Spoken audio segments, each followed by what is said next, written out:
बिस्मिल्लाहिर्रहमानिर्रहीम। मैं हूं प्रोफेसर ताहिर रशीद और आप देख रहे हैं देखो सुनो टीवी का प्रोग्राम दायरे। आज का ये प्रोग्राम उन तलबा के लिए बहुत मुफीद होने वाला है जो बोर्ड के किसी भी इम्तहान में अपीयर होने वाले हैं या अगले साल उन्होंने अपीयर होना है, और इसके बाद भी जिन लोगों ने बोर्ड का कोई भी इम्तहान देना है उनके लिए बोर्ड की पॉलिसी के अंदर जो तब्दीली आई है उसके बारे में आपको आगाह किया जाएगा। बोर्ड ने पेपर सेटिंग के हवाले से एक बहुत बड़ी तब्दीली कर दी है।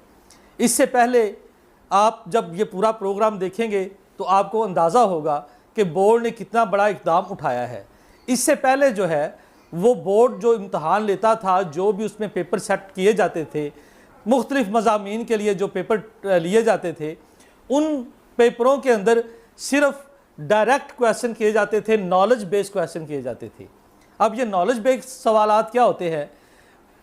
एजुकेशन की हिस्ट्री में, तालीम की हिस्ट्री में असेसमेंट और एवेल्यूएशन की तारीख के अंदर बेंजामिन ब्लूम्स ने एक पिरामिड बनाया था जिसे कहा जाता है ब्लूम्स टैक्सोनॉमी।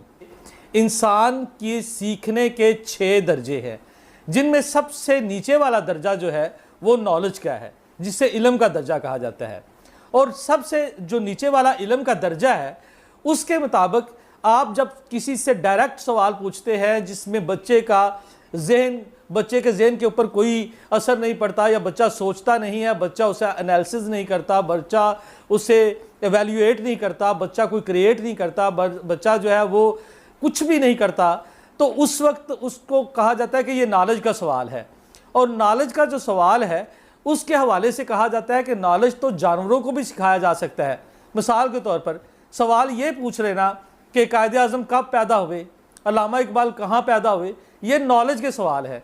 ये उसका डायरेक्ट जवाब है, उसके अंदर बच्चे ने जो रट लिया उसने उसका जवाब देना है, हाँ उसके बारे में उसे कोई इल्म हो या ना हो, उसके जहन के ऊपर कोई बोझ नहीं पड़ता और वो अपने दिमाग का इस्तेमाल नहीं करता। ये सबसे नीचे वाला दर्जा है बेंजामिन ब्लूम्स के मुताबिक।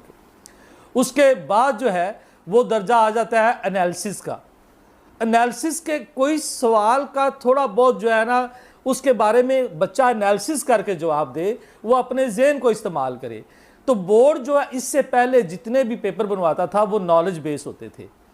तो इंटरनेशनल स्टैंडर्ड्स को मिटिगेट करने के लिए, इंटरनेशनल स्टैंडर्ड्स पर पूरा उतरने के लिए अब ये जो एवेल्यूएशन का तरीका है ये आहिस्ता आहिस्ता नाकाम होता जा रहा है।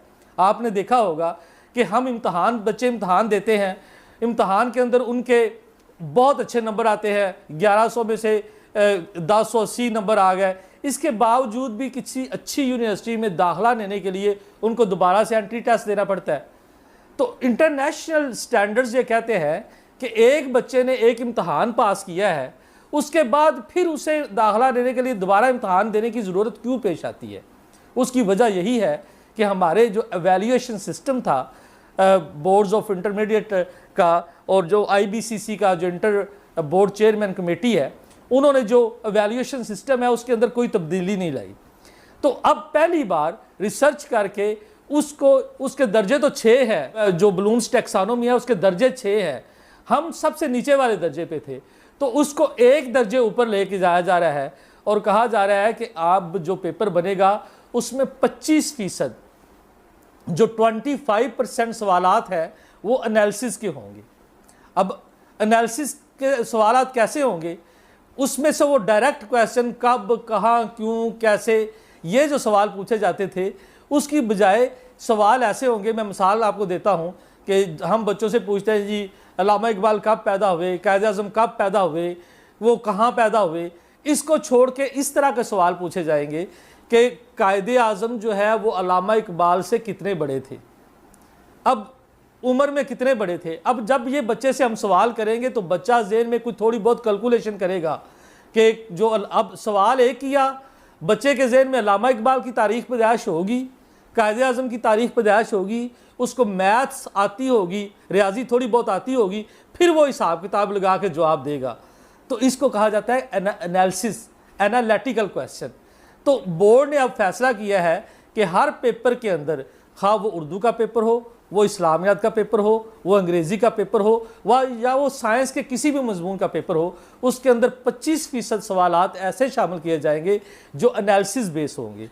तो उस एनालिसिस बेस सवालों से पता चलेगा कि जो बच्चे इम्तहानों में इतने अच्छे नंबर ले लेते हैं और आगे जाके वो नाकाम हो जाते हैं, जब वो प्रैक्टिकल या यूनिवर्सिटी की एजुकेशन में जाते हैं तो वो नाकाम हो जाते हैं, उनकी वो वर्थ नहीं रहती।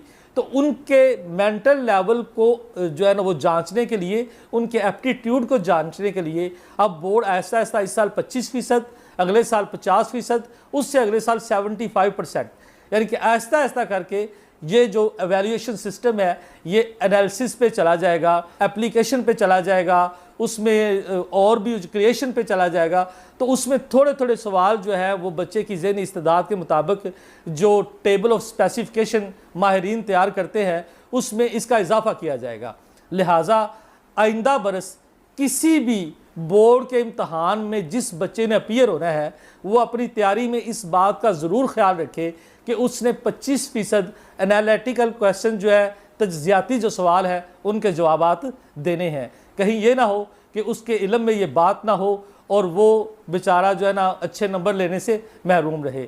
तो देखो सुनो टीवी की वसातत से आपको ये आगाह किया जा रहा है कि आइंदा जो है आपने एनालिटिकल क्वेश्चंस की भी तैयारी करनी है और देखना है कि अगर एक कानून आपको आता है तो उसका वर्सेस जो दूसरा कानून है उसके अंदर क्या फ़र्क है, उसको आप किस तरह रिलेट कर सकते हैं, किस तरह डिफ्रेंशिएट कर सकते हैं, उसमें फ़र्क क्या है, उसमें मासलत क्या है, तो आप अपने ज़हन का इस्तेमाल कैसे कर सकते हैं।